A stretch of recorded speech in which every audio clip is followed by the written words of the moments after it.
Hello friends, গৃহপ্রবেশ এপিসোডে সবাইকে স্বাগত। আমাদের আজকের পর্বে দেখানো হবে আদির সামনে ধরা পড়ে গেল শুভ। তবে কি শুভ এবার মোহনার আসল সত্যিটা সবার সামনে আনতে পারবে না? জানতে হলে আমাদের টলি স্টোরি টাইম চ্যানেলে চোখ রাখুন। শুভ রায়বাড়িতে এসে দেখে মেজো কাকি ও ছোট কাকের মধ্যে ঝগড়া হচ্ছে রান্না নিয়ে। শুভ দরজা দাঁড়িয়ে সবটা শুনে বলল, আমি রান্না করে দিচ্ছি, কিন্তু তার হাতে রান্না কেউই খেতে পারবে না বলে শুভকেও কেউ রান্না করতে দিল না।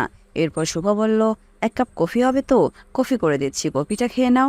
এই কফি খাওয়ার মাঝখান দিয়ে তাদের ঝগড়ার পরিসমাপ্তি ঘটে। এদিকে আদিত্যের বাবা বলে, আমার আজকে শুভর কথা খুব মনে পড়ছে।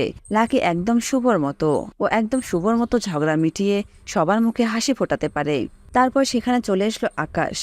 আকাশ এসে মোহনাকে ডাকছে, মোহনা মোহনা। এরপর মোহনা নিচে চলে আসে। আদি বলে, মোহনা আসতে, তুমি তো অসুস্থ। মোহনা বলে, দাদা আমি অনেক ভালো আছি, আয়ান আমার অনেক কেয়ার করে। তখন আকাশ বলল, মোহনা তুই অনেক সহজ সরল তো, তাই ওকে একদম অন্ধর মতো বিশ্বাস করিস, কিন্তু আমি এদের বিশ্বাস করি না। আদি যে তোর এত কেয়ার করছে, এত দেখভাল করছে, নিশ্চয়ই এর মনের মধ্যে কিছু চলছে। তখন মোহনা বলল, না না দাদা, একদমই না, আদি আমাকে সত্যি অনেক কেয়ার করে।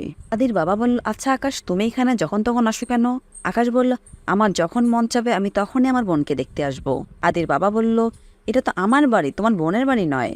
এরপর আকাশ বলল, মিস্টার রয়, আমি কিন্তু ইচ্ছে করলে আপনার বিজনেস, আপনার কোম্পানি, আপনার রয়্যাল আমেরিকা সব কিন্তু আমি ধূলিসাৎ করে দিতে পারি।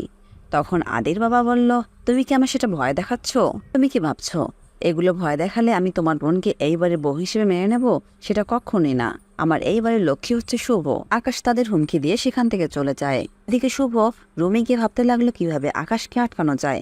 এত বড় সাহস, আমার বাবার মুখের উপরে ও কথা বলল। ওনাকে আমার আটকাতেই হবে, যেভাবে হোক।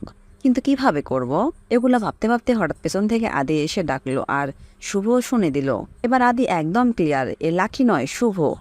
এরপর আদি শুভর হাত ধরে টেনে নিয়ে রুমের ভিতর গিয়ে দরজা লাগিয়ে দিল।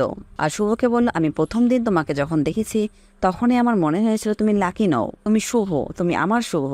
শুভ কিছুতেই তার পরিচয় আদিকে দিতে রাজি হচ্ছিল না, কিন্তু একসময় শুভর মাথার চুলটা পড়ে যায়, আর আদিও দেখতে পায় যে এ লাকি নয়, শুভ। তো বন্ধুরা, এর পরের ঘটনা জানতে আমাদের টলি স্টোরি টাইম চ্যানেলের পাশে থাকুন, আর আপনাদের সুন্দর মতামত আমাদের কমেন্ট বক্সে কমেন্ট করে জানাবেন। ধন্যবাদ।